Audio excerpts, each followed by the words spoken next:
I'm Maricel Pedro from San Gabriel, La Union, but I'm nakatira ako sa Green Valley na ngayon. Sorry. Okay na, Tagalog na. Yeah, Tagalog na.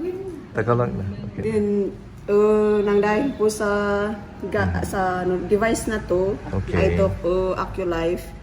Dahil po sa trabaho ko na nagtatrabaho sa parlor, gumagawa ng mga nails, ganun, pedicure, manicure, tapos yung mga hair.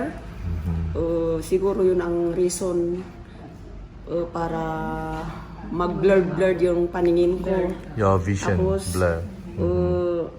nang dahil sa gadget na, ay sa device na to, after na gumamit ako ng 30 minutes, on that same time, ay, ano ba yun? Paano ba yun? Lumiwanag. Biglang luminaw yung paningin ko, bumalik sa dati. Wow, you can see clearly. Yes. Okay, yes, is that on the eyes point? Yeah. Yes, Doc. On the eyes, the point? Wow, so believe na believe, ha? Kaya gusto kong bumili Yeah. ng gamit ko para makatulong din ako sa mga Okay. kapwa.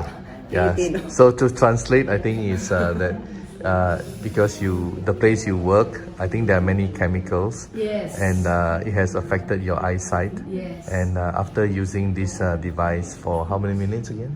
30 30 minutes. Anong level ka? Yeah. Umabot ka ng Level 8. level 8. Wow. She's young. Yeah, she's young, so she can start with level 8. Yes. Just 30 minutes, and the vision is clear. Yeah. Clear again. Okay, thank you, Idol. Thank you.